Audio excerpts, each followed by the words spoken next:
Hey, good morning, folks. We're going to continue working on art assets for this upcoming supplement that we're creating, Spelljammer's Combat and Exploration. Give me a second to check my signal, get through my intro spiel, and then we'll dive into a couple hours worth of art. So hold on real quick, checking my signal. So hold on, checking my signal. Actually, sounds pretty good. Groovy. So let's see. Punching signal equals blurp. Now, getting into intro spiel equals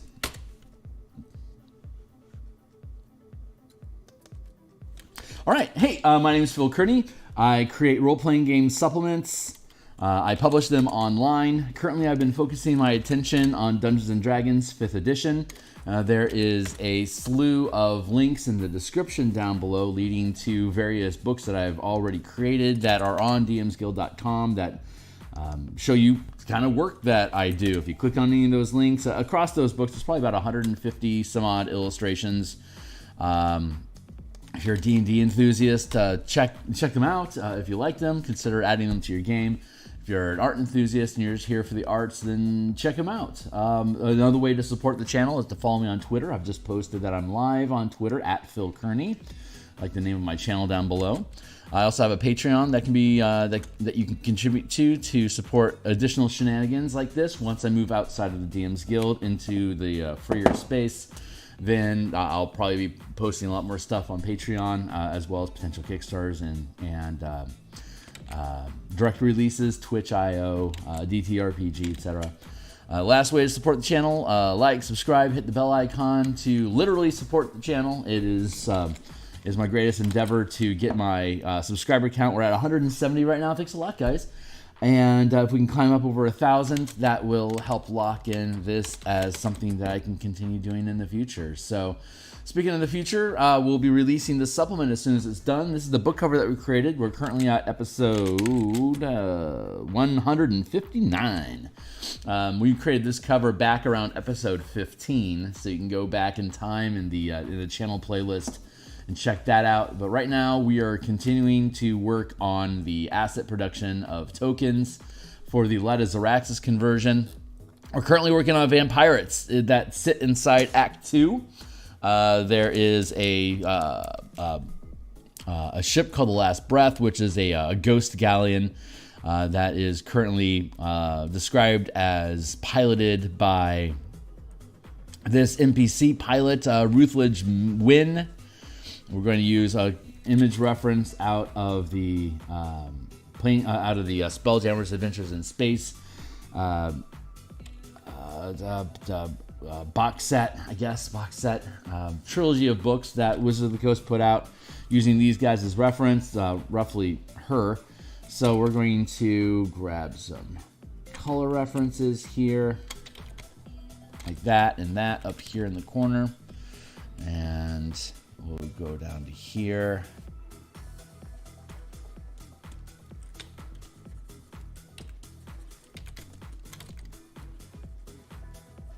Yeah, it's about the same as the highlight. Okay. So I need to really worry about is maintaining the shadow, which I think I just lost. Come on, Kearney. Oh, well, let's set a timer and have a sip of coffee. Let's see. I get to stretch into overtime today. So less so. How long will I stay on streaming? The answer to that is however long it takes me to be satisfied with this NPC token. And she's looking a little rough. I will agree with you there. So let's see what we can make of this. And then we'll walk away at the end of this with yet another token done. So let's see, man. You got some pillows working here, sister. Cheers.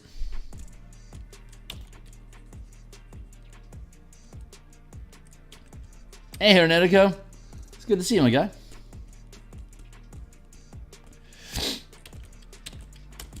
After this, we have one more token. We'll have a Neogi pirate token to create. and then that'll be the last of it. So I suspect I'll end up doing this Neogi offline on my own to finish out the set. And if that is true, if I am successful in finishing that artwork today, then I will be starting on book art tomorrow.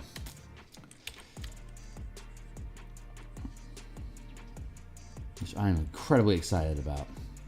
I'm still a little, I'll admit, I'm still hung up on the layouts for the adventure. It's just proving to be, I'm dissatisfied with how information is processing, how stuff is seen in layouts. And so I'm looking at doing a little bit of restructuring there. And that's a slower process than I want it to be, but it's like everything else that I observe about art. If I'm having difficulty with it, it's because I'm not ready for it.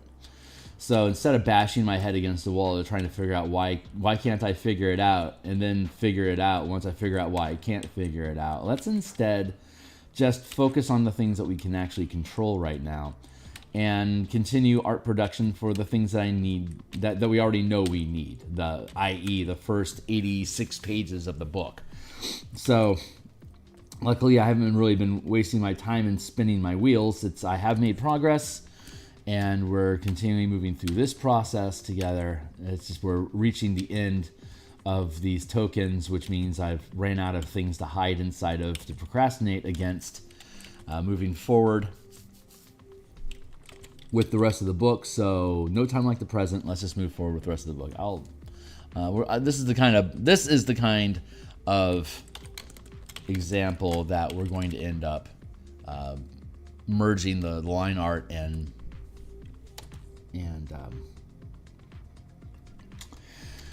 merging line art, blend it in is the words I'm trying to use here. There we go. And then we have this as a highlight. That's pretty good, but let's punch that up a bit.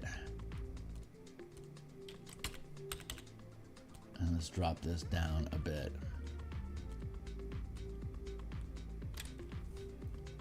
There.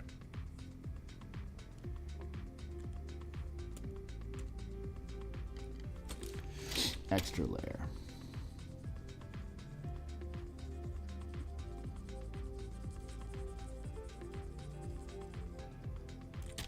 Had a lot of fun on the Eberron stream last night, figuring out roof tiling and building wooden shingles for the stable.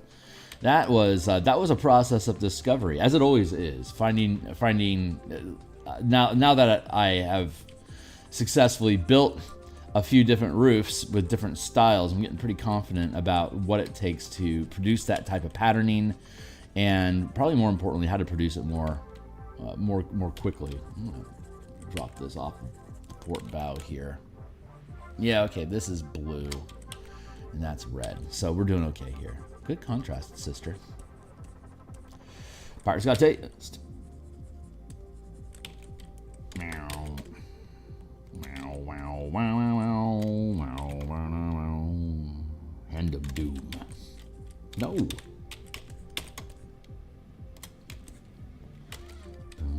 Boom, boom, boom, ba-dum. Doom, doom, doom, doom, doom, doom.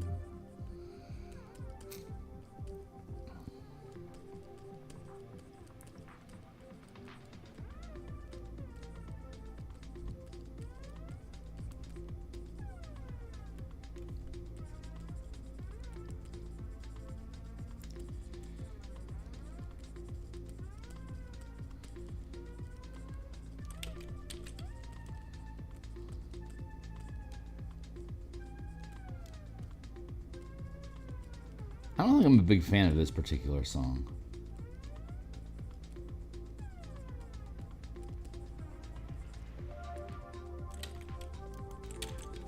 Hasn't pissed me off enough to destroy it, but I can feel like I'm getting close to getting rid of it.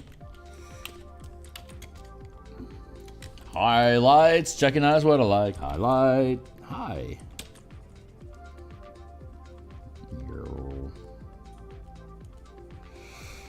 So my vacation for my job technically starts now. My my plane isn't until Thursday.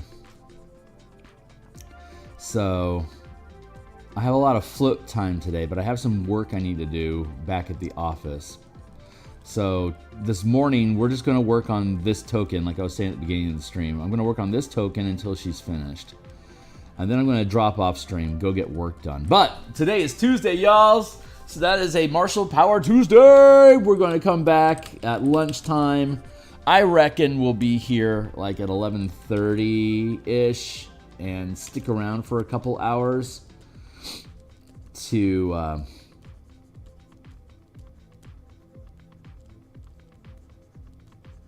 Martial Powers, right. So we're working on Martial Powers at lunch today. I reckon maybe like around 11:30, which is like in 5-ish hours. That should be plenty of time for me to finish up the loose strings that I have at the office and then be able to jump online at 11:30 to then... we're going to work on the... I know that one D&D has already offered a new solution for the Barbarian Berserker, but there's no guarantee what Wizards is going to do, so I'm not going to rest on my laurels. We're going to build out the Berserker using what we know is true in 5e, currently using the Martial Power system. Berserkers are all about hitting more often and hitting harder and absorbing damage. So we're going to have a lot of fun building out a kit that leans into that play style, that frontline striker sort of approach, as opposed to tankiness. So yeah, we'll finish the Berserker, and then if we have good flow and timing feels right, then we'll roll the die and do another one. So we'll do 2 today on holiday. And then I'll drop off stream for a while, probably finish the Nyogi at that point and start prepping for page art tomorrow morning. And Wednesday morning, I truly have the day off, so I have a lot of time tomorrow. I can jump on stream in the morning, and instead of doing NPC production, we will officially be starting... we've technically already done some interior page art for the book at the time when we realized that we needed tokens, so we put a break on that and move forward, but now we can reapproach, reassess, and restart interior page art. And I feel like we're at a point where we're ready for that, and I am super excited about it.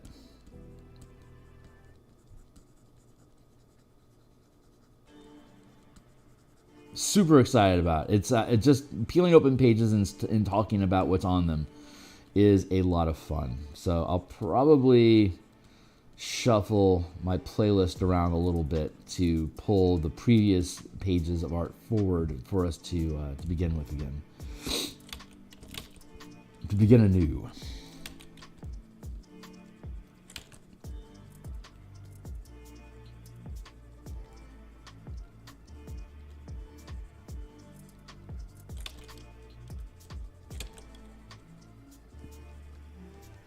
And by the time we get through the pages down into the 80s, I will have the opportunity to burn brain cycles in figuring out how I actually want the content in the Light of Xaryxis adventure to sit on the pages. I reckon by the time we actually get down into that section of the book, we'll have a solution that we can just flow into resolving, and then maybe by like around page 50 or 60, we'll have the rest of the adventure laid out to the point. We'll have figured out the layout for the rest of the adventure, and we'll be able to smoothly flow into the illustrations for that portion of the appendix. If it still hangs up on us, we could always make Light of Xaryxis a separate thing and tear it out as a side piece to the actual Spelljammer compendium, the Spelljammer supplement that we created. But I like the idea of it being an appendix. Like if we move forward with Dragonlance as the case study for our mass combat system, that is probably going to end up being 150 pages worth of adventure content. And considering it's going to include both the actual campaign, the rule set, the conversion guide, and how to use the mass combat mechanics with the board game, which will also have to completely translate. So and build into 50 and 500 foot and 1 mile square tile maps to conduct warfare upon. So we'll see how that pans out. It's a huge fucking project, but it's the next big thing that I could be producing, other than like an entire role-playing game that could be 300 pages if I stack all this stuff together. So Dragonlance, the reason why I say if instead of will like I had last month is I feel less and less secure that there's going to be a place for content in the DM's Guild once 6th edition gets dropped. I'm concerned they're going to let OBS contract die with one bookshelf, and that D&D Beyond may become the only marketplace for 5e content, and we have no idea what that contract is, what we would have the ability to actually produce. So I'm trying to figure out what's the best move for me to make in my next project. But luckily, I don't actually have to know right now. Right now, all I need to do is just keep pushing these pixels. I'm getting really, really good at, in my 40 odd years of life, getting good at assessing what can I actually do something about right now, and what am I just wasting cycles of brain power, being concerned about what would I do if a situation arises. Like, if I'm not talking to somebody right now, I don't really need to know what to say to them. It's technically irrelevant, and I've been around long enough to realize that even though I walk in with intentions about what I'm going to say to somebody in a conversation, I don't actually know what I'm going to say. So a lot of prep work is just kind of worry work, and me building confidence towards the moment I'm inevitably being led to, where whatever it is that destiny is going to spit out of my mouth will be said regardless of what my prep is. So I'm trying to get into a more zen state of not prepping. How about I try to lead my own life to be as spontaneous and improvised as I allow my campaign worlds.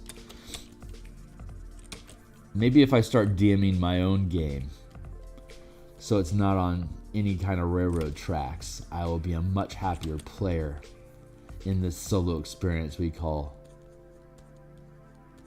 life.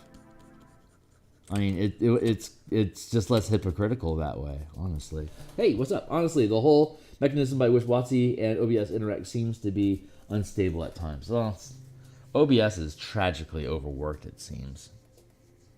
They don't have a lot of system mastery. They don't understand.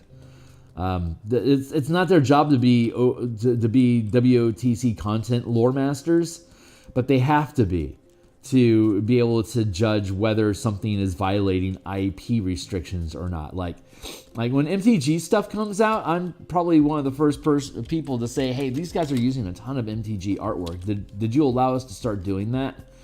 And inevitably they come back, no, actually we're not allowed to do that. Now that we put the images you're referencing on different pages, we put them through the Google image processor, we do see in fact that yes, this is stolen art. So we will disable this product until the creator can come back with a product that doesn't steal art. Thank you for your help. But I don't think there's a lot of DMsGuild. So yeah, so if I've caused one of your MTG supplements to get turned off on the DMsGuild, it's probably my fault. You can come after me if you want, but I'm not stealing MTG artwork. So grow the fuck up.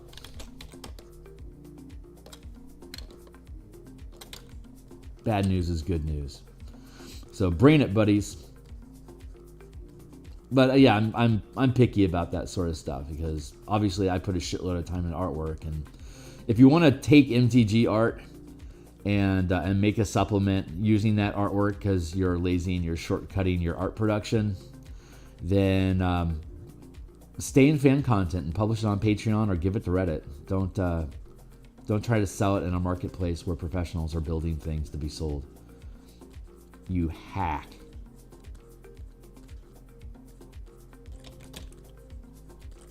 The end. I'm on a rant, so never mind. Ah, oil in my eye. I deserve it. Ugh. Coffee time. Why am I spending so much time inside of this robe space?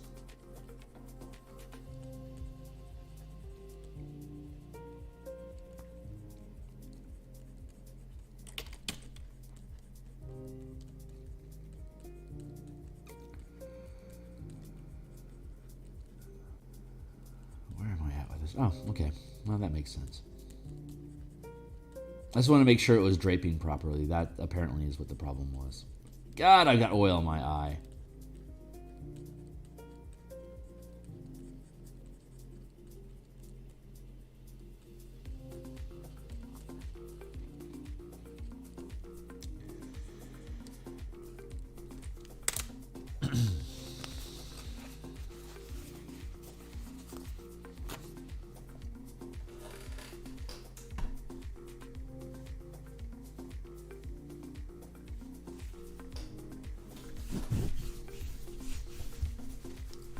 Resolved. And that's resolved now too. Yampanyamanu. Merge down. Flesh bits. Flesh bit shading.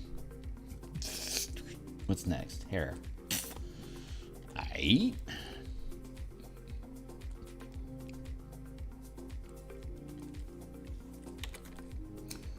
So yeah, the martial powers is the big project for the day.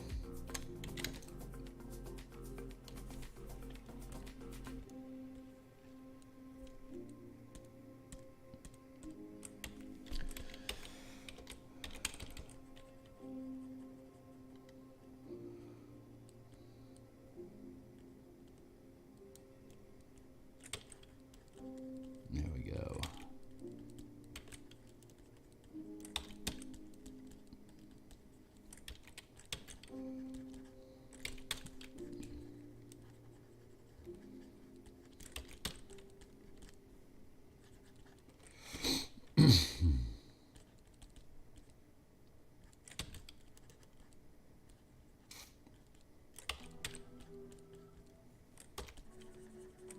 Put some splotches out here for hair. So when I merge all this down, I can have that color palette drop in. When I merge the artwork with the hair, I'll lose some of this color information. So I'll need to have it referenced here. So I have it referenced here. Hair. Where's this at?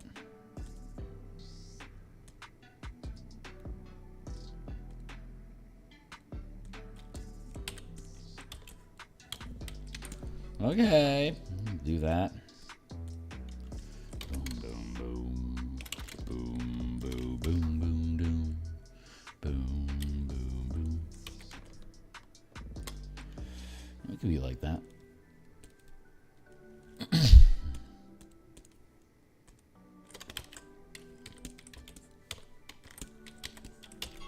Hey, timely timers. Take a sip of coffee. Keep it up.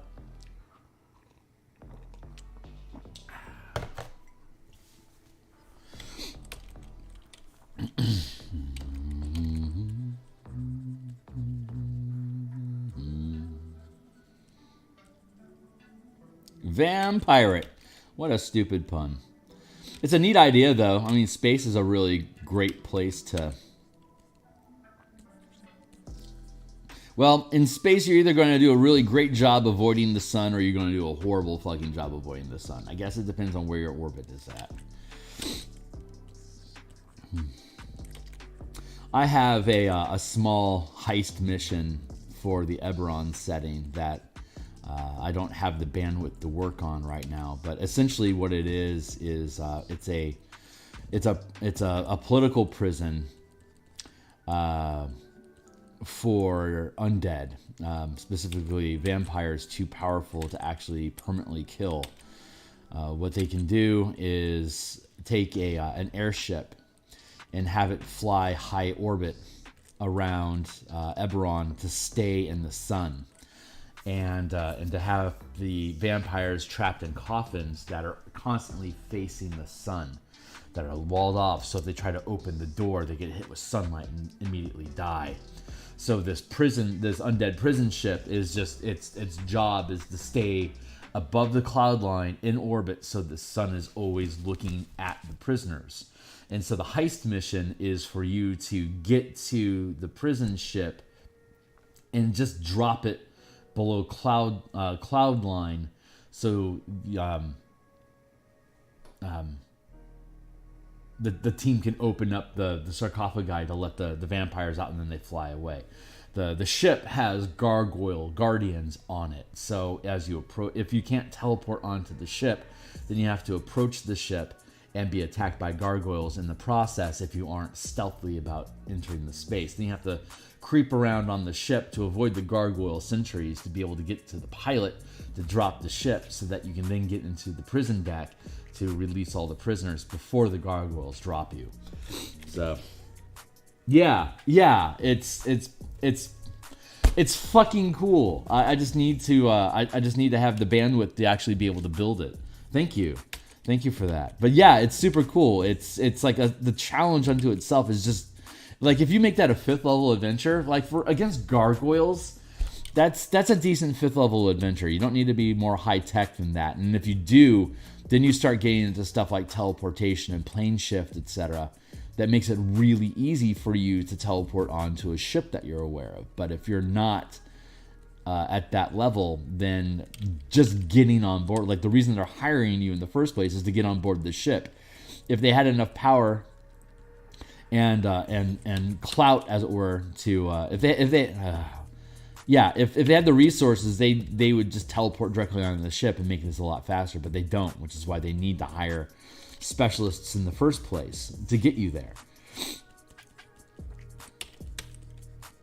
So, but yeah, it's simple. It's like it's the size of a ship, right? Maybe a big ship, but a ship nonetheless. So like maybe at most it has like a 500 by 500 foot area, which would be 200 500. That'd be 100. At most be 100 squares long, like the full map. Wouldn't be any larger than that. So it's like basically a set piece that you have to maneuver around inside of. Theoretically should work. It's just a matter of getting it done. But that could also be a setting neutral project. It doesn't have to be Eberron. It's distinctly Eberron in flavor. But if, like, for example, if we get punted off the DMsGuild and I have to start building things on my own. That is, by the way, one of the random adventures that I created using the random adventure toolkit that I was looking at yesterday with folks on stream. If you hadn't seen the Eberron stream yesterday, go check out about 2 hours into it. It's in the Eberron playlist from yesterday. It's episode 137, I think. And what episode was that?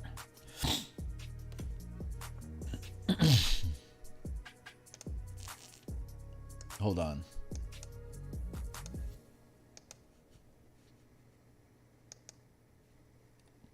Yeah, Eberron Adventures, episode 137. And it was around... Where was it?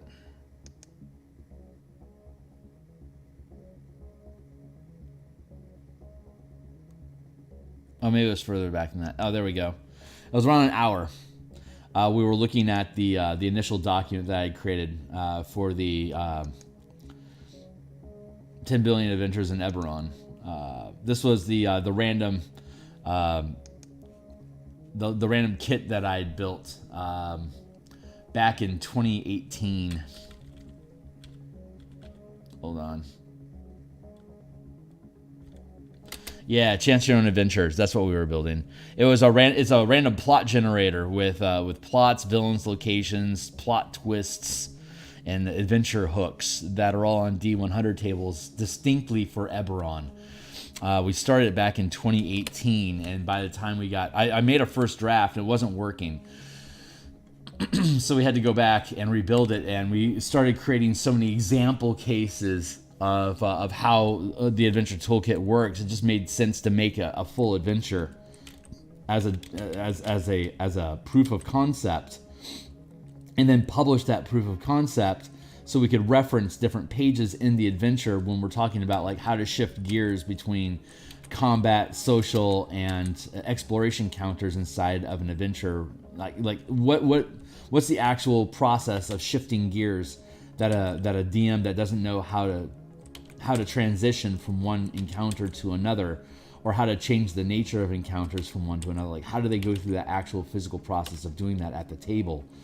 And instead of continuously writing out new examples over and over again, that in some instances took a full page for me just to set up the situation, to express like how you would switch gears from combat into social encounters, for instance. Like, that's super simple, but if you've never done it before, it's a great question. And so it seemed to make more sense. So like, well, let's actually create an encounter. Let's actually create an adventure using this toolkit, so we can make reference to like page 35 of this adventure. You can see how we X, Y, and Z.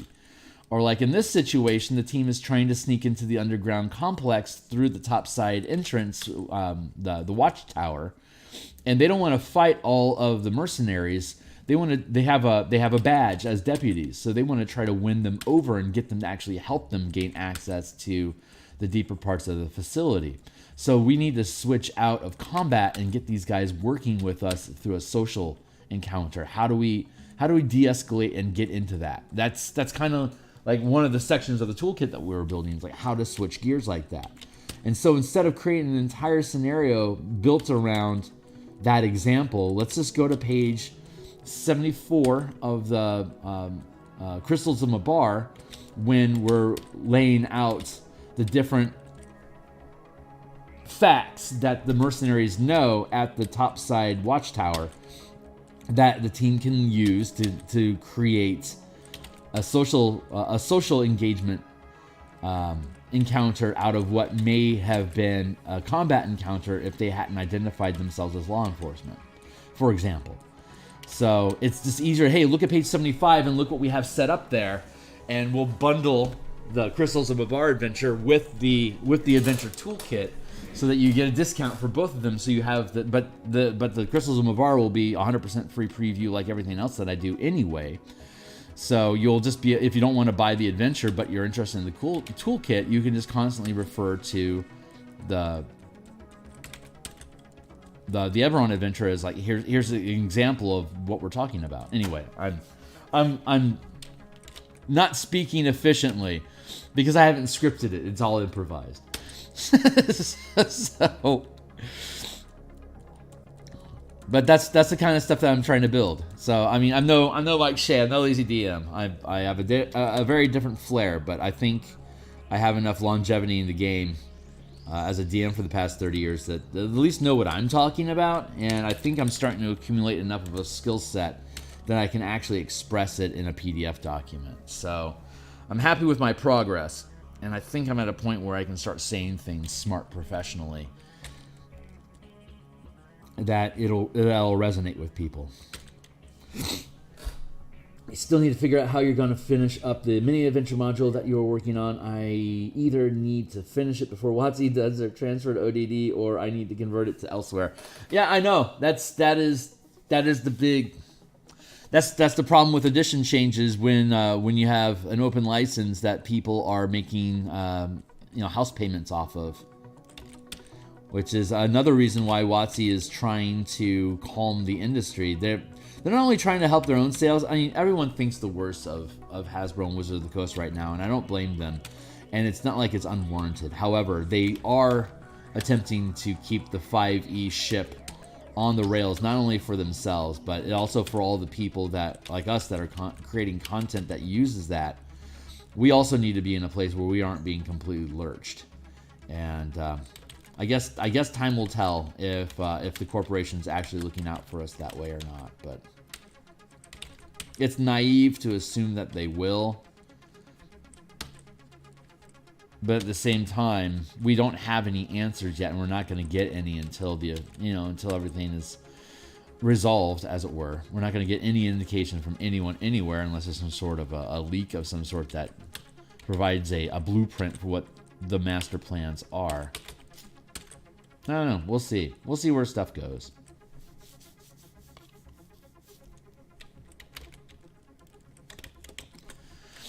All you can really do is follow your gut. And, if your gut leads you in the wrong direction, then that's just your gut learning how to properly calibrate business. So,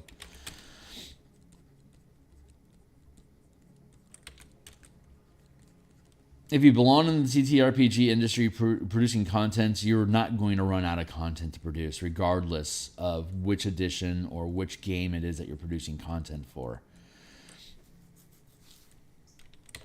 If it's what you're supposed to be doing, you're going to be doing it. You don't have to worry about, do you belong there, or what am I going to do? You're going to do whatever you're inspired to do, and it's going to turn out the best you're capable of producing.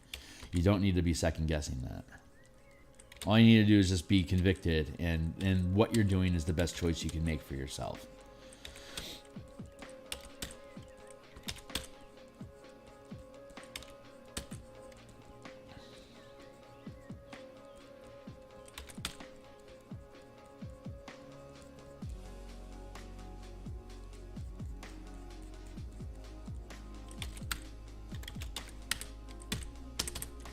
Get out of there. There we go.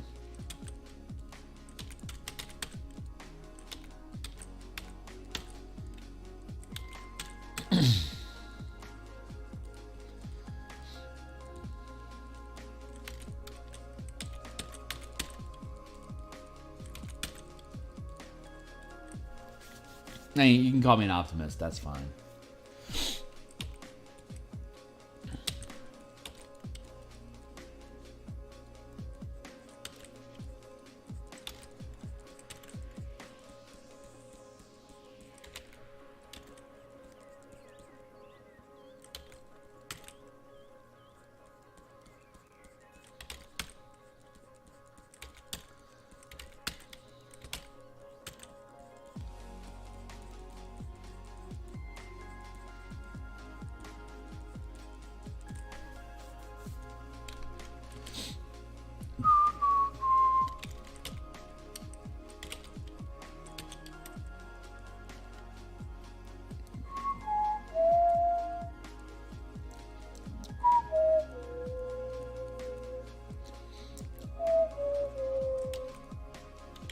I like this song. I'll stop whistling. I'm not necessarily great to listen to like that. Not like that.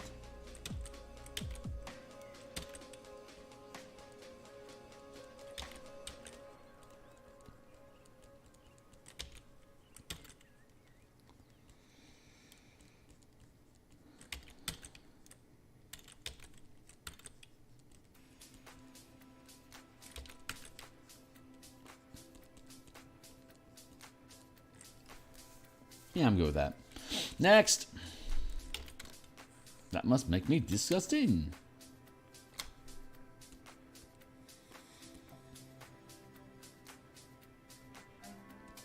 Oh, that's cool. Right on.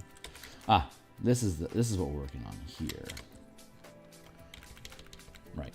So let's go fish. Let's go color fishing. So we'll grab our reference here. Let's see if we can find something that matches this color. Maybe it's this?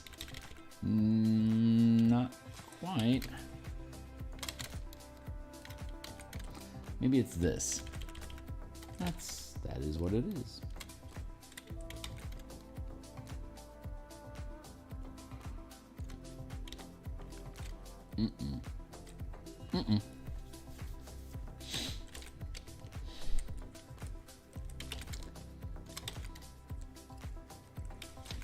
So now I don't need to find a highlight. I can just look at how these colors are moving.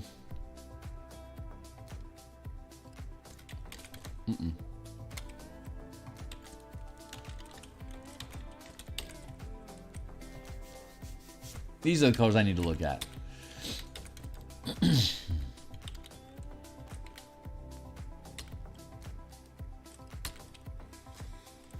Nope, that is not the right color after all. Huh, I need to find...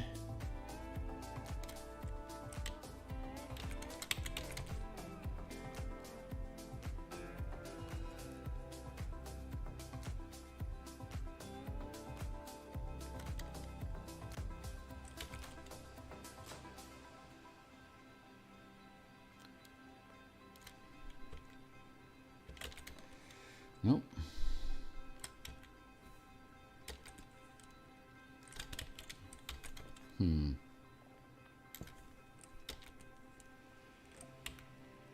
There we go.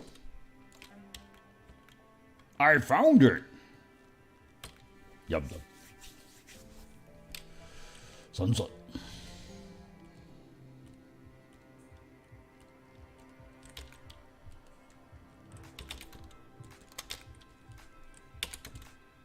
Bump, bump, bump. Good.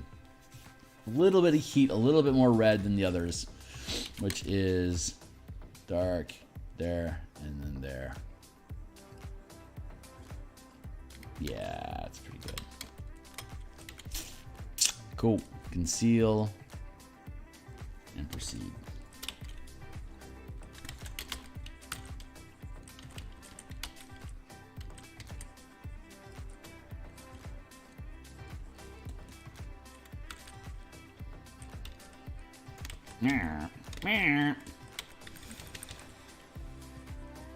Just keep this under control.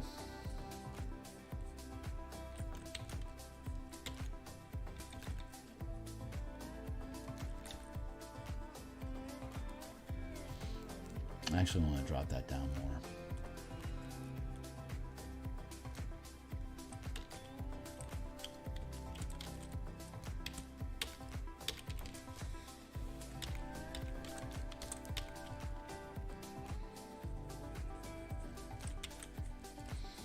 There we go.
Hold on.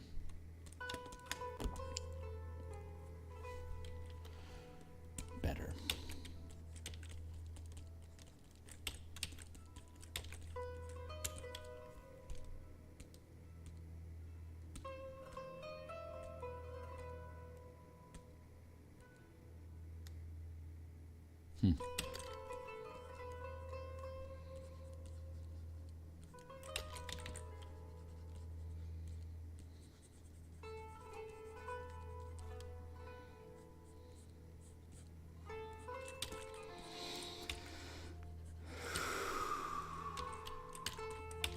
Go worrying about things that I have absolutely no control over. I won't bother you with the details, but I just caught myself in a brain cycle.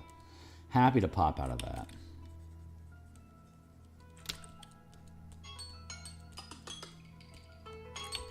Hey, time for a sip of coffee.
Burf.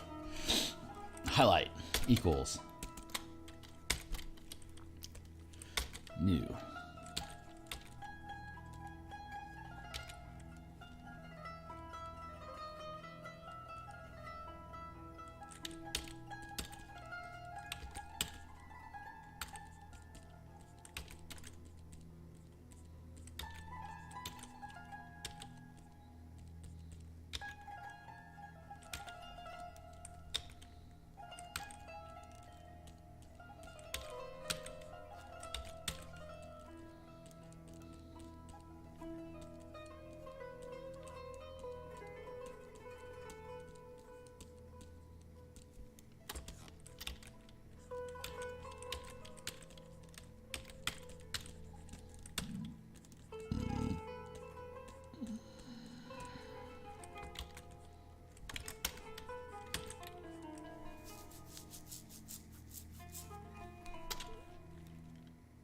Good, good, good. And now, bloop, bloop, bloop, bloop, bloop.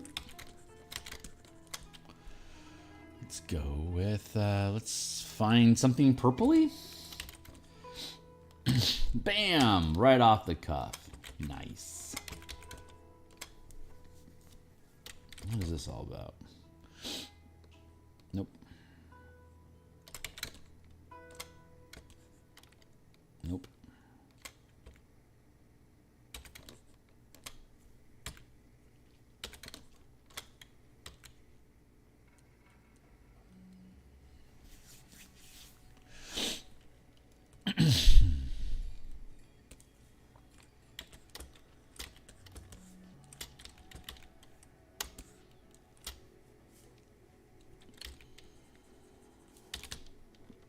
Splotch, splotch, splotch.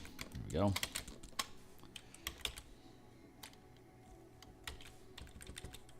Let's go with darks first.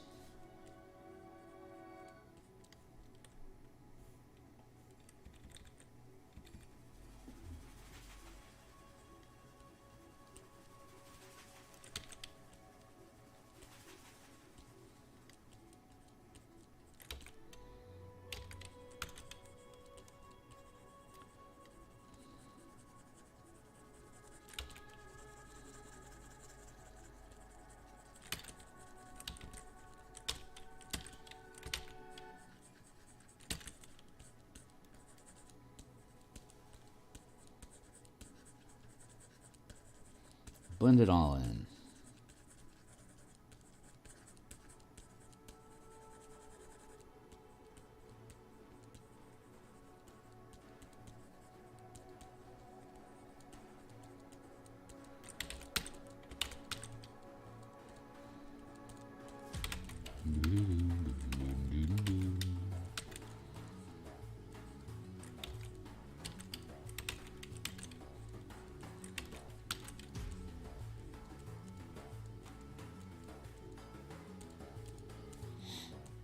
Yeah, like that.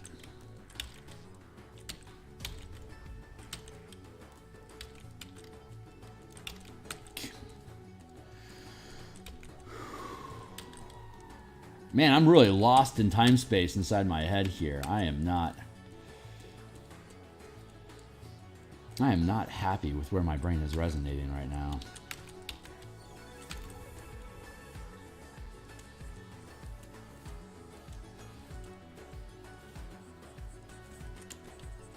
Processing through a lot of injustice.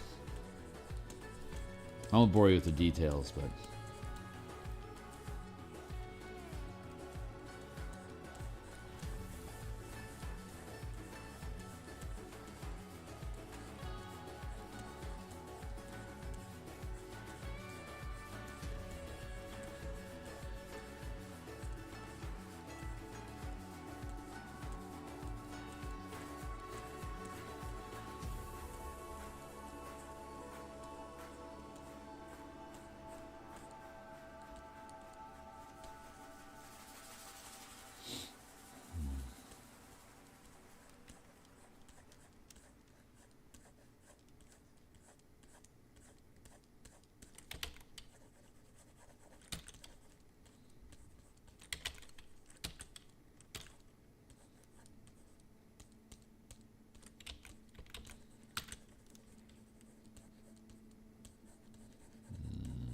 Good.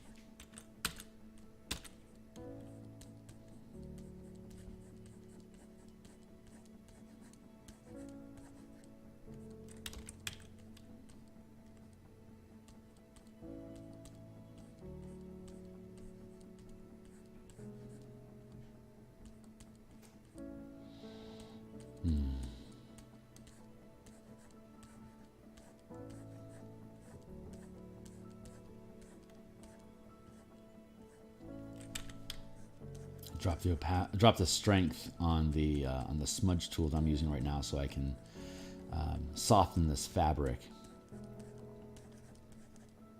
I want to get rid of these hard edges. Well, I mean, line art ignored.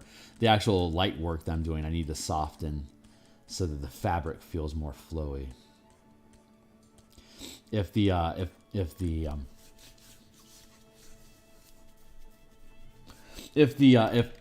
smudge tool has too much strength, it pushes too much pixel information, so it creates hard lines, then the material that I have to use has to be able to support hardline usage. You know, like I'm building a hard line here in the shadow right now for the cast shadow built into, well, created by the different objects that are on top of the dress. So that is an appropriate place to have like hard lines. But then as it drapes out from that deep shadow, it softens, which is why I need the lower strength smudge tool setting, so I can soften this fabric as it moves away from the pinches, where the fabric's getting pinched here underneath this armor plate.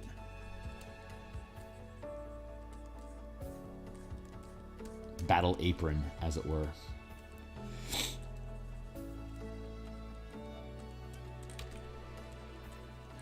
Like that, like that, like that. Oh, my face is so itchy this morning.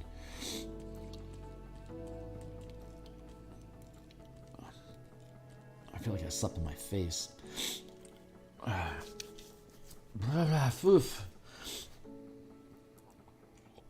I hear you chortling over there, coffee.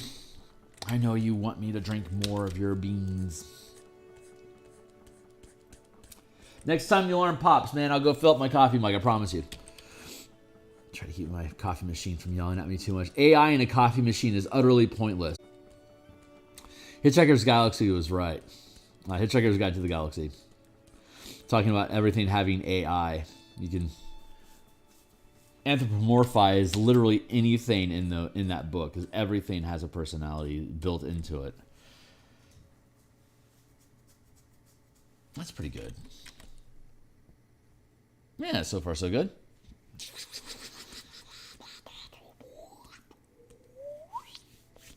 Boom. Let's go with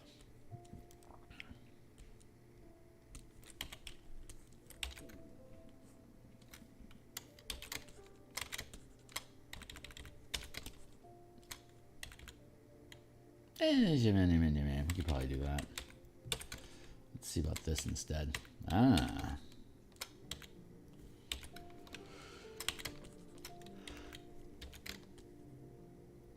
This is where it's actually at, which means this is a highlight. It is. Nice. All right. I found our set there. That was easy.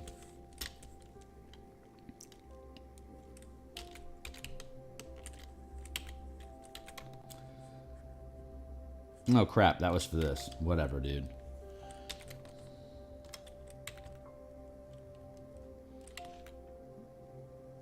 All right, well, we're on the skirt. Let's do the skirt. Good Lord, Betty Ford.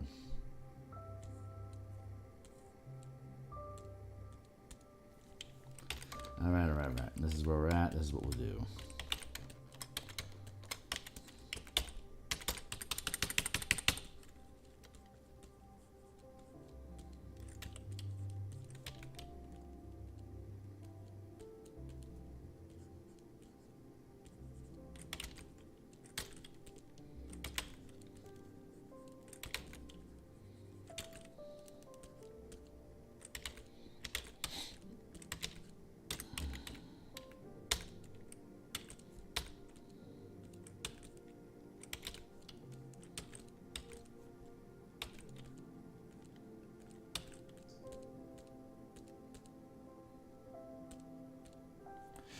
Okay, that was sufficient.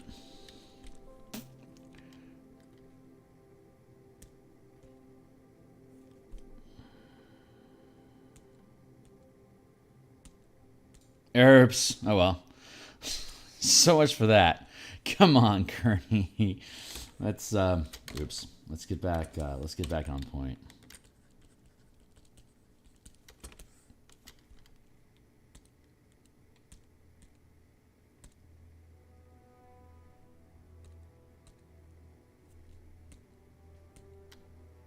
I guess that's appropriate. It's bad stacking, but it's not wrong.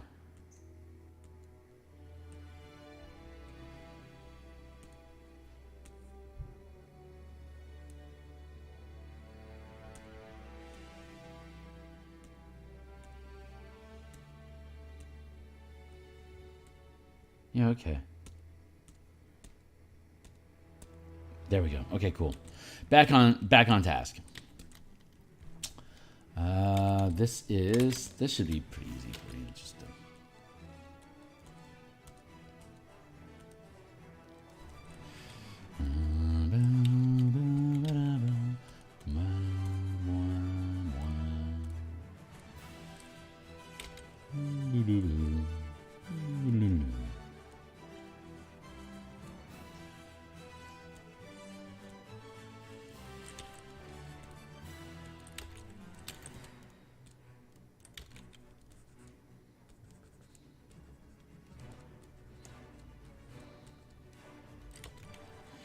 dropping some shadows here, and then we'll highlight it. Highlight is going to do most of the work on this stuff, but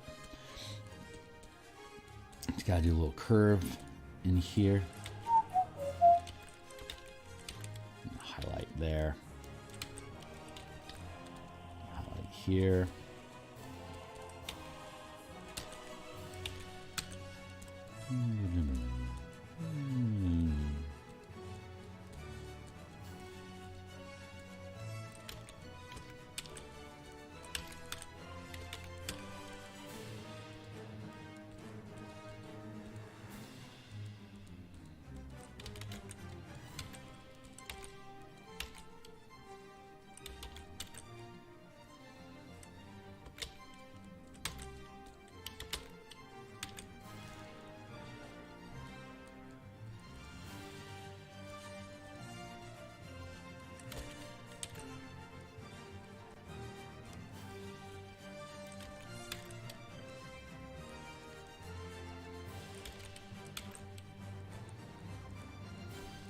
There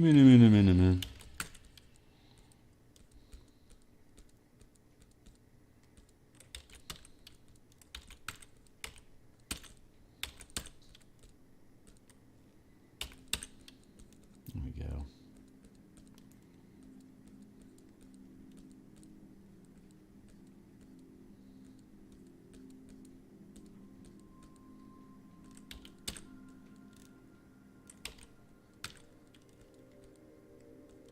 There and there. Very good.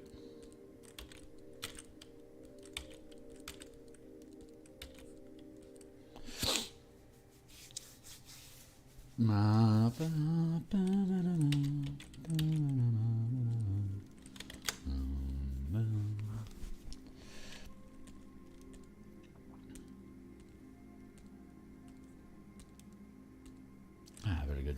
All right, so, well, I guess that's all there is to that. So we'll work on the button later when we jump back into here, which is here now.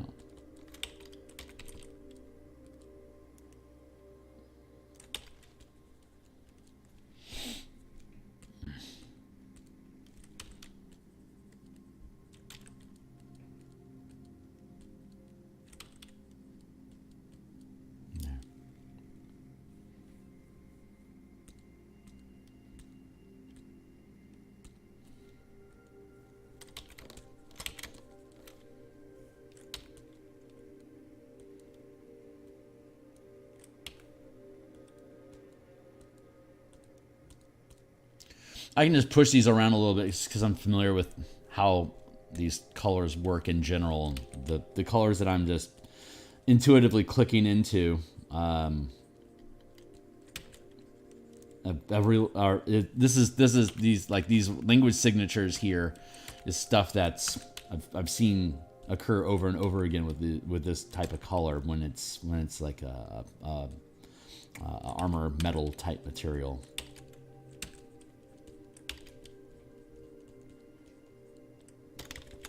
So even though I'm just making up what color it is, it's just based on repetition and recall. I'm gonna do this. I'm gonna do this like that.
Nice. Timely timer. Where are we at anyways? 7:30? Wow. We're doing great.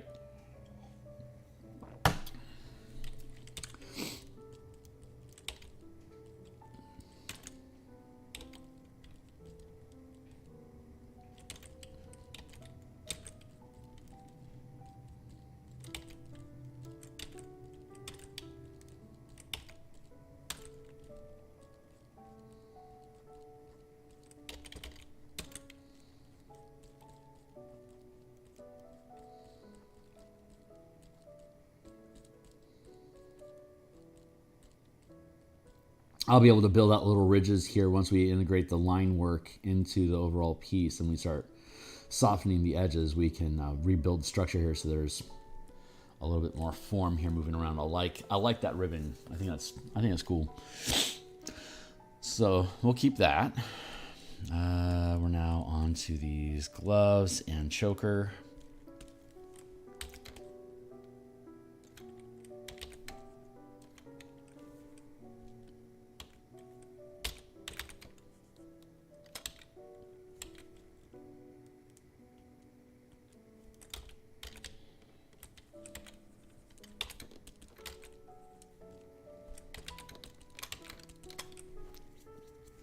Good. Meow.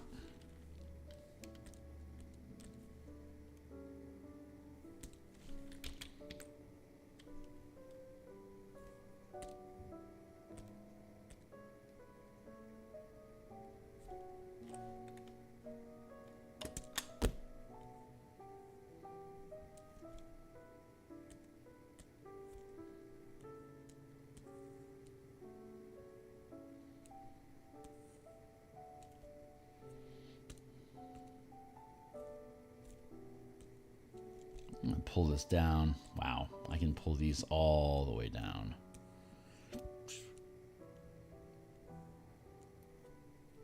Down down, down, down, down. To here.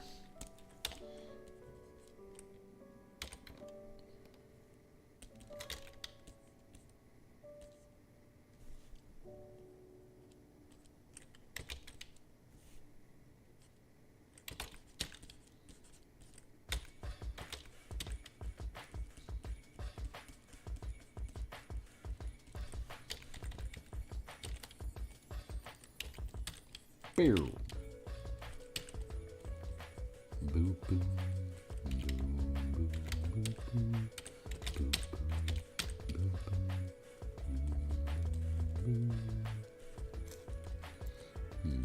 this.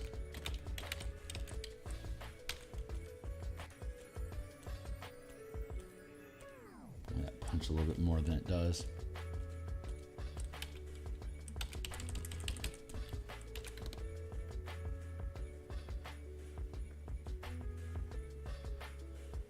Good.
Good.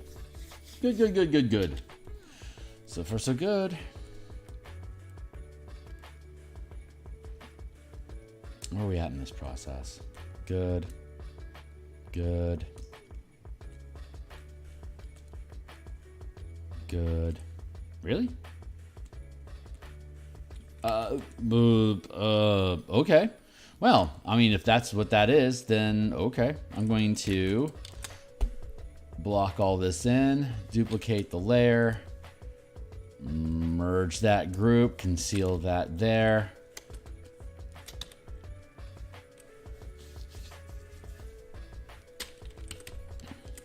Now we have a single layer that we can just cut through. I'm gonna hit save here real quick. We'll get rid of these little color references when we're done with it, but I'm not quite done with it. But now we are at the point where we start blending in the line art into the structure overall. This has been pretty efficient. 7:30, we probably have another 40, 50 some odd minutes. Give me it's 15 minutes till our next timer pops, but I need to get up real quick, put some fresh coffee in my cup. And honestly, it's getting warm in here. So I'm going to turn the air down a little bit and start cooling this place down because it's going to get forking hot today. So give me a hot second here.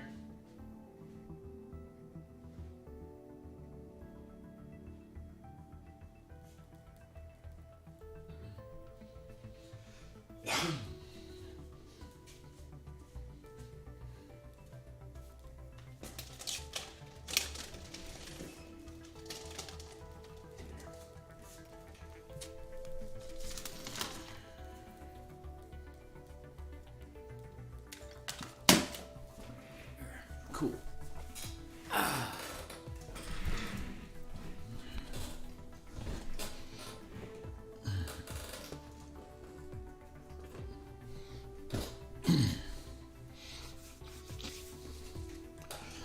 All right, let's see.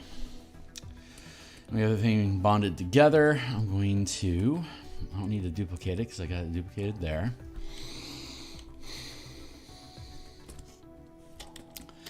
Let's, I guess let's start at the beginning.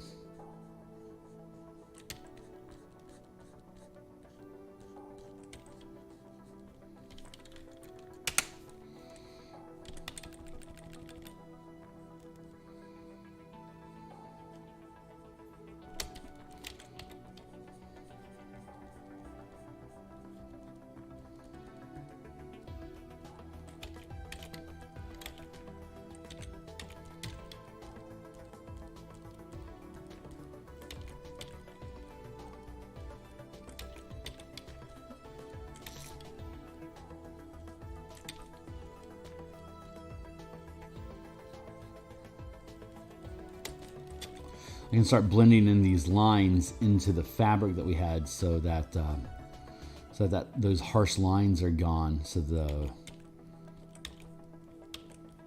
it more naturally blends into the environment.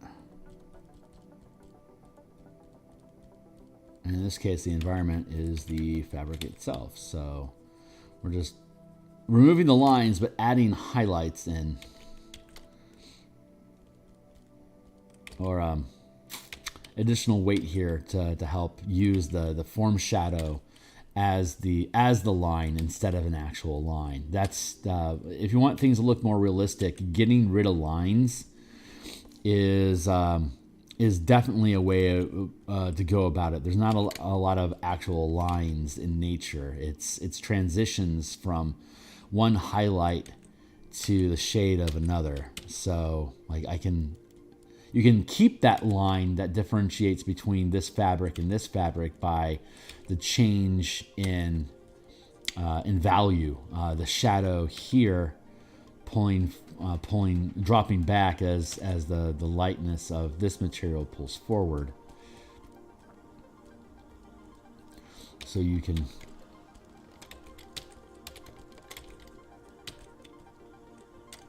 darken that down like that.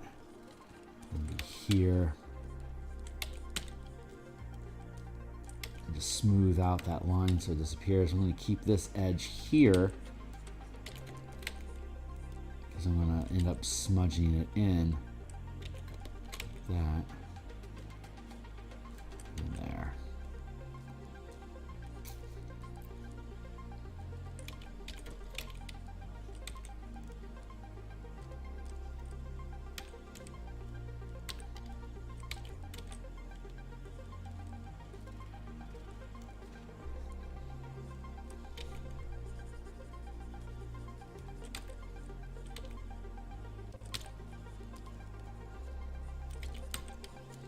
So we'll probably be doing this smoothing process of integrating the line art into the color form probably for the next hour, maybe less, but my gut is telling me it could take an hour. I'm okay with that. And I don't have this mastered yet, but I know that borrowing an adjacent color to create the highlight, like this is a higher value than this, and I need a highlight along this line. So using the brighter, the higher value from the object next to it is a good way of cheating in light reflection. And light reflection is a good way of being able to up your realism by integrating light sources from your environment or the piece itself into affecting the materials that the light is reflecting off of, if that makes sense. Like I could just use white here to make a brighter gray, but that kills the color information inside of this glove. And since I'm using color information anyway, it's a more advanced skill to pick up highlights from the surrounding color environment, like I was just saying.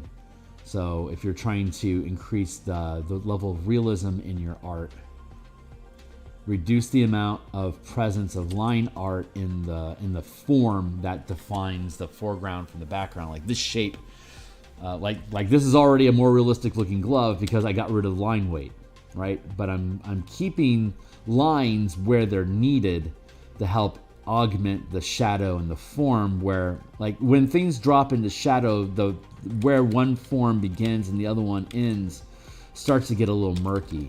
So using a little bit of line weight in there helps keep those two shapes, like those two objects separated, even though the lighting is poor in that area. So you can use different techniques between line art and form coloring to cheat the look that you need. And you can again use the surrounding shadows and highlights to help get that line definition. Like here, I'm working on line definition here to denote the end of that glove, and where the skin begins, because the skin is also in fairly deep shadow. So I can now put a blotch of light here for the skin at a lower value to denote its position in shadow, and then use the color of the garment around it to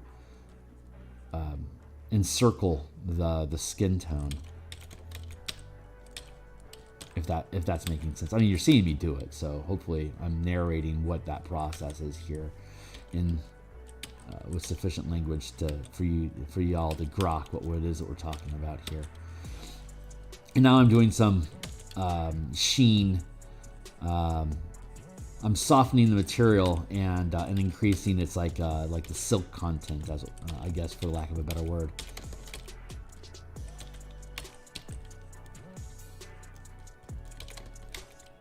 Turning into a softer, more refined garment by changing how the highlights are reflecting off the material. If it's like a fuzzy type material, it's not going to have a lot of luster at all, so it's not going to reflect light nearly as much.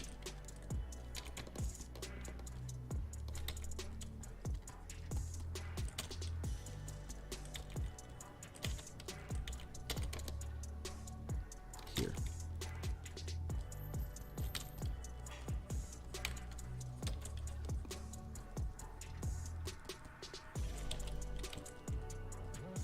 And since this is only 300 pixels wide and 300 pixels tall, this particular brush that I'm using, I can't drop it down to 1 pixel and have it actually be able to pull, because of the way that the brush is built. It has to be at least 3 pixels in size to be able to smudge with it. So it's an interesting. I've never worked at this low of a resolution with these tools.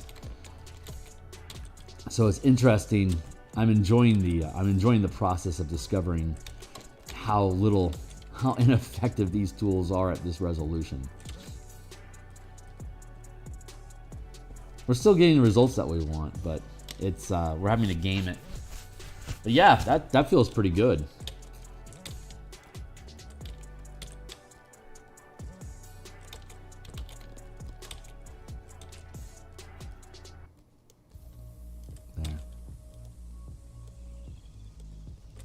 It's like an infection. You pick one point to start color correcting, and you gotta do the whole thing. It's like Newt and chocolate milk. Hot cocoa, sorry. Oops, I created a clean spot. Now I gotta do the whole thing. Your name's Newt.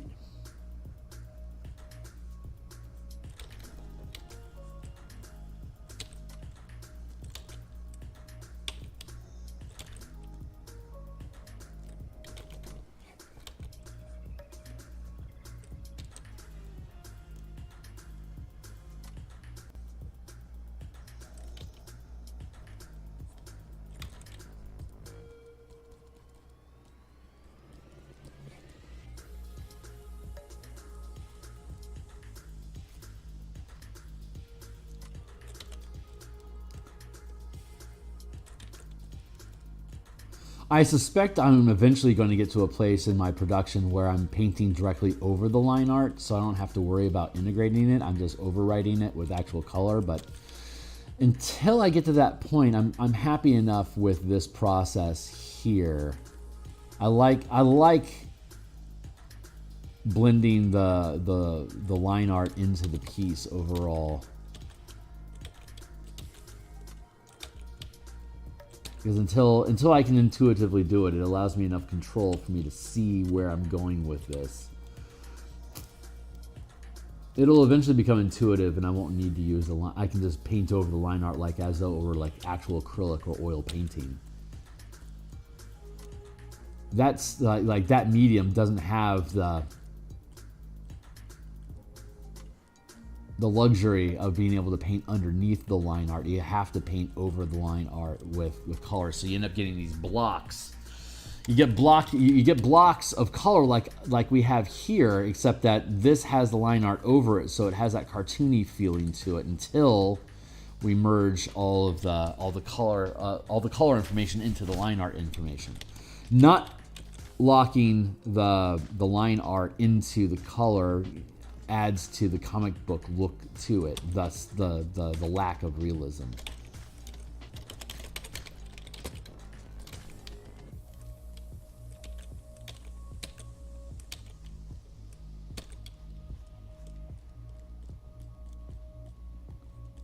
Like I said, sometimes you want to keep the lines like hard shadow, but when you're dealing with highlights or anytime there's like a lot of contrast, like this white background versus this cape here, like I don't need a black line to define this shape from that shape, but I do want to have a little bit of dark here to indicate curvature.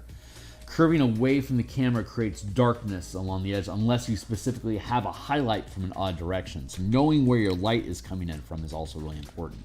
Like we already kind of established that there's a backlit light over here and the major light is over here. So that's why we're having the shadows and the highlights in this garment mix the way that they do.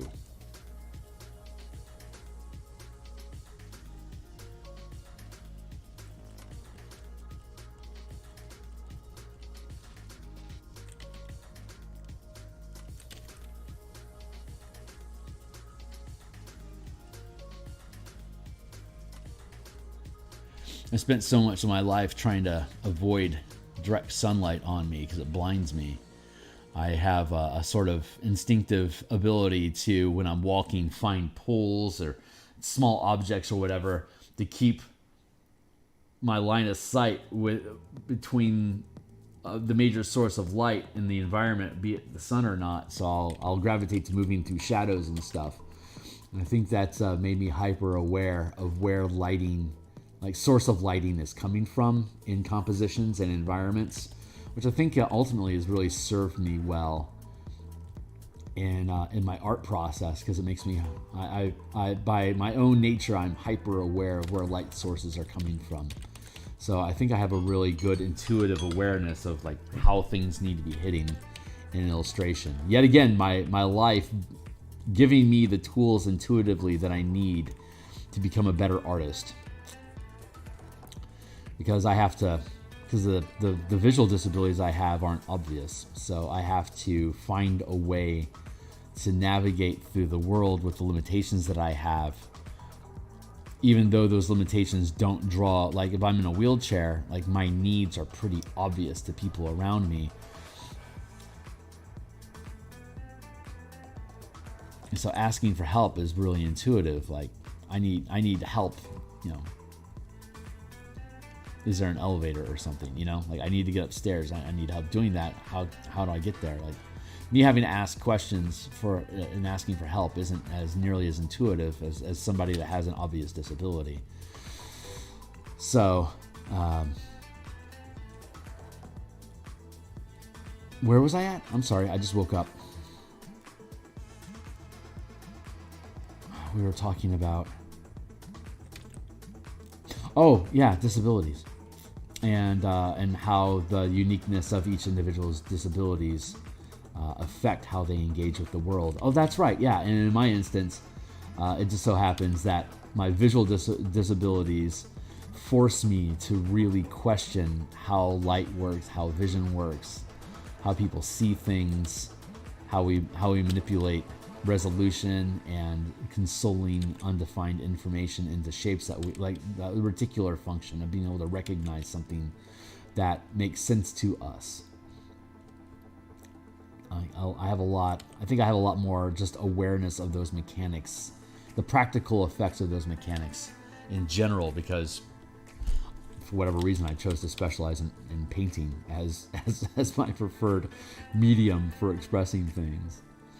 You'd think I'd get into sculpting because, you know, sense of touch and feeling and stuff, but alas, earwax, I guess I decided to play hard mode this lifetime, and here we are.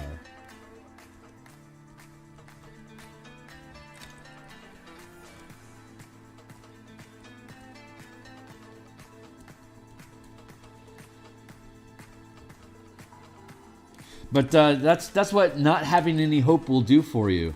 When you run out of hope, you start creating solutions. It's like the Pacific Rim 2 commercial. There's no heroes that are going to fall from the sky to save us. We have to save ourselves, and innovation is our superpower. Figuring shit out is what makes humans powerful.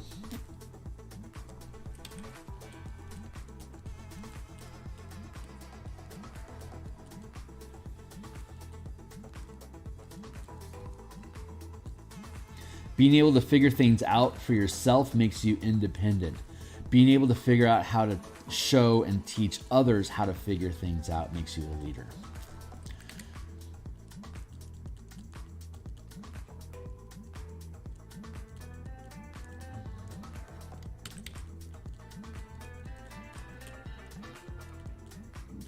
I'm going to defang her for a little bit.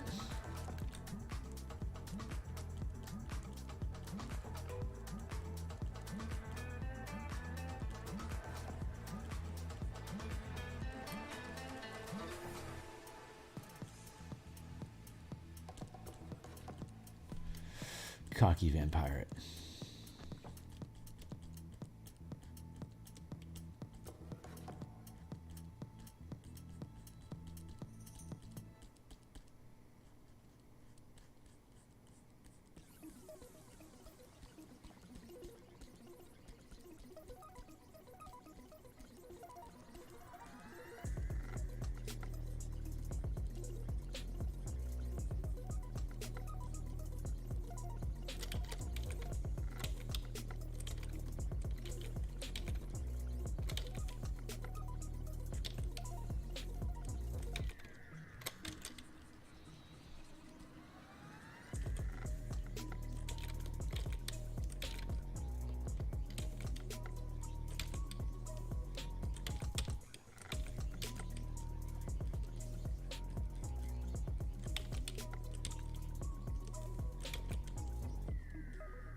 Take this dark over here, and we can transition it to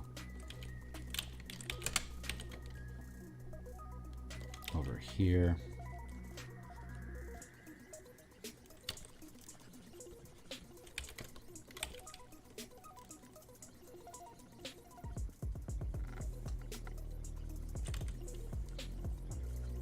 It's raining here in Seattle today. It's beautiful.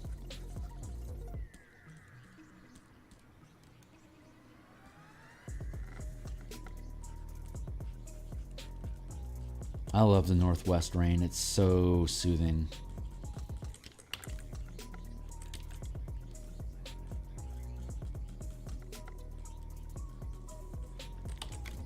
It's usually quite gentle rain.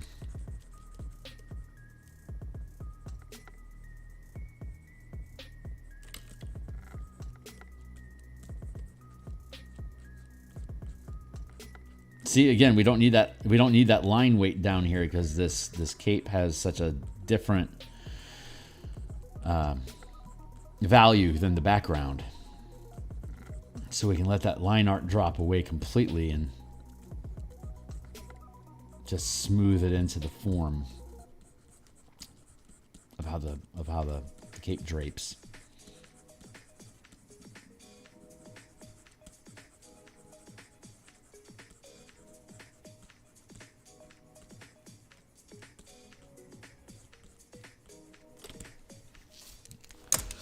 Something told me to check my alarm, so I'm going to check my phone here. It's almost 8 o'clock. Oh, that's probably what's popping. So I would normally hit my time limit here, but...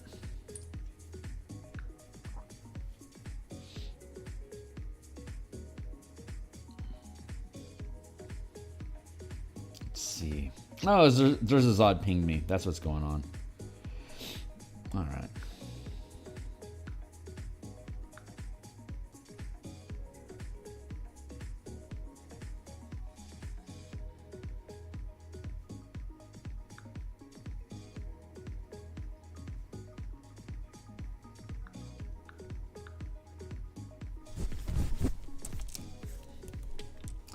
I have to check that out here in a little bit.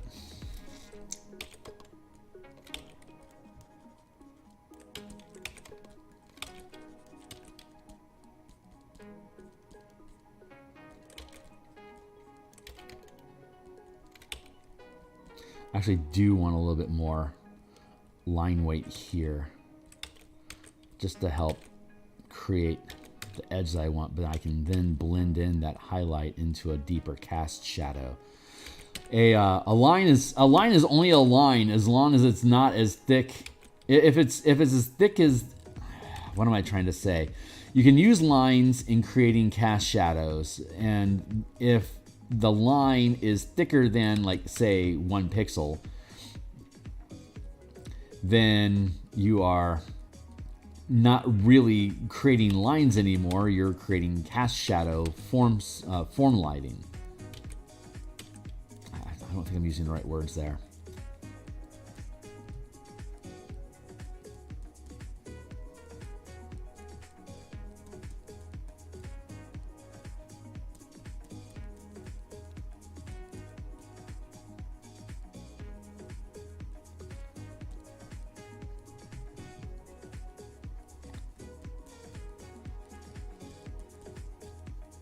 Trying to say sometimes lines are appropriate if that line is either a highlight of a lighter value of the form it's encompassing, or if it's a shadow and darker than the form. Like here, I'm going to put a darker line here to help define this bust. But here I'm fading out the line because there's enough transition between the actual flesh and the fabric that's covering it.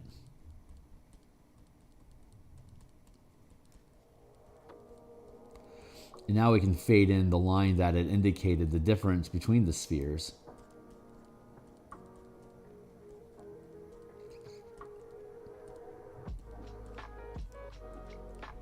And just using the law of light and curvature. Bam, much better. Much better tippage.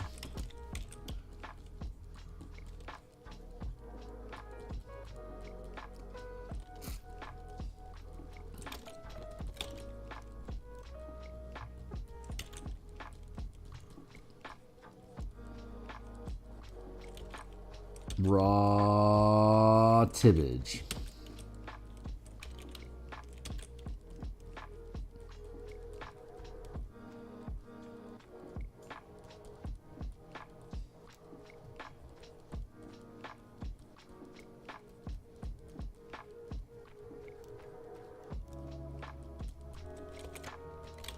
We need to have more curvature over here so that it's same siziness. And we can use the cast shadow from the sleeves and the cloak here.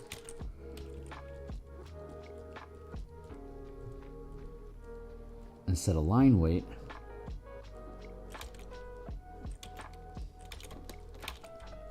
See, cast shadow, darker line, but not a line.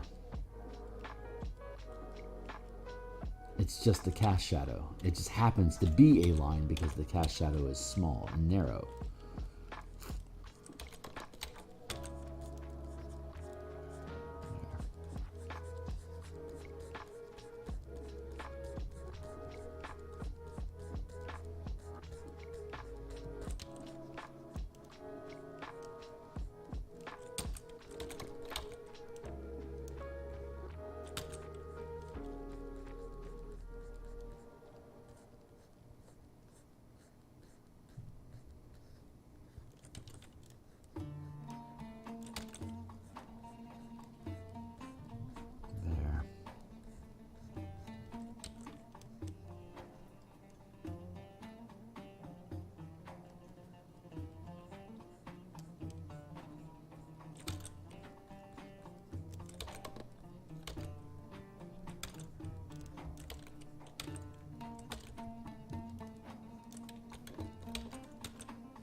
There we go.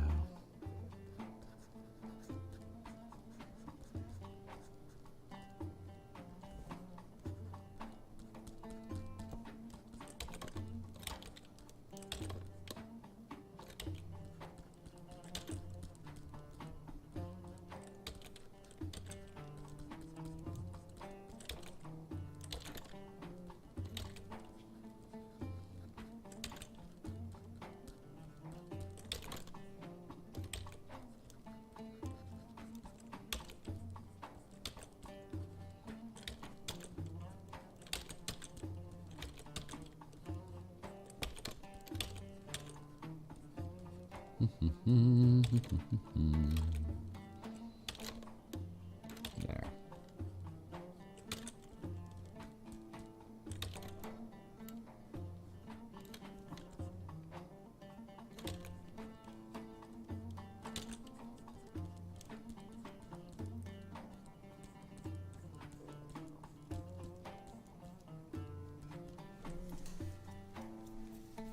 Oy vey, I'm really mashing on this one a lot.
I don't know if it's just force of habit or if it's actual something intuitive that's wanting to pull me off of this project right now.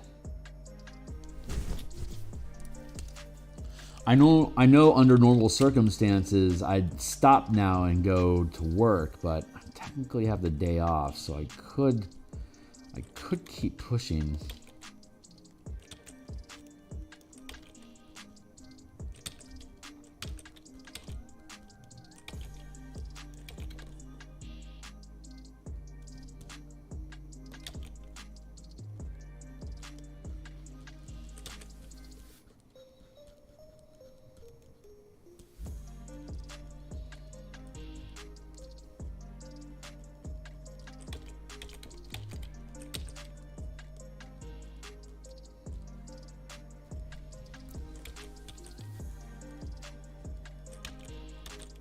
There we go.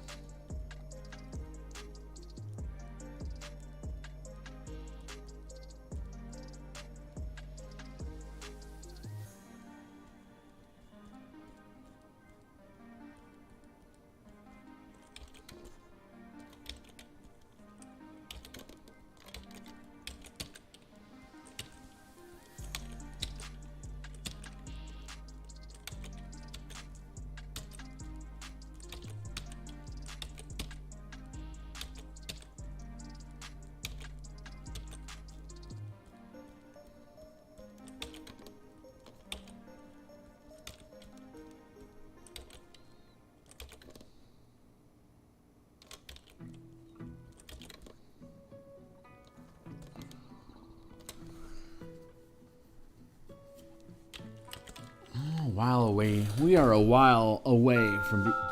What the deuce? I've never heard that alarm before. What the funk? Oh. Apparently my text alarm is working again.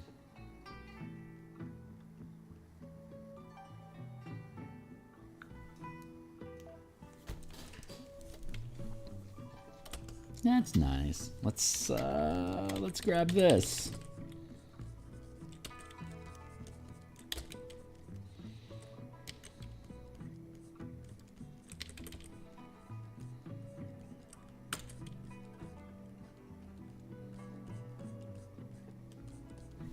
I'm like, what the hell was that noise? Well, I created a new alert for my gal, and her nickname is Belle. So I selected an alarm that's called Bell. That was the bell sound. which means it's the sound of my gal saying hello.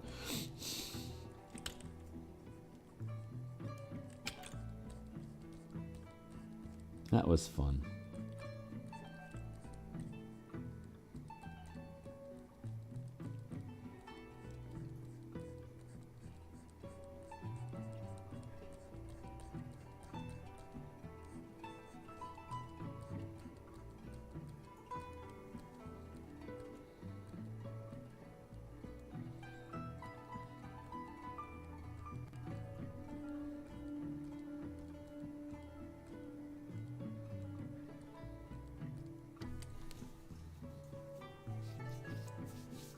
All right, my heart is telling me to take a break.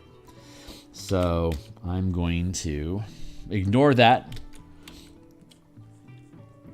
for a few moments and create a little bit more flow in this robe here, because it felt off balance. The composition felt off balance. It needed more volume over here to start balancing the piece out. Peace out.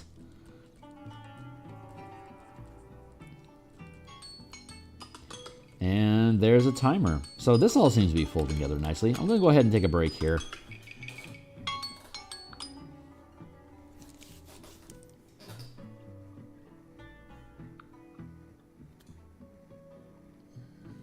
There. We're not done. It will be done today, though. But I got some work I need to do before I check out of the office for the week, for like a week. So I need to jump in there. But I also want to make sure.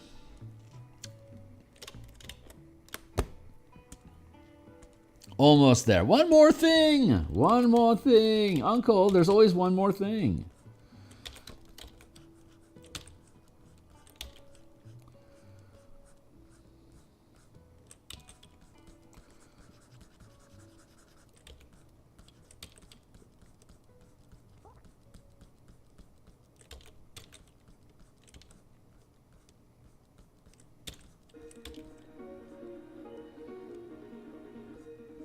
Arr. Yeah, my system's starting to get buggy on me as well. So this is probably a pretty good play. Yeah, that looks okay.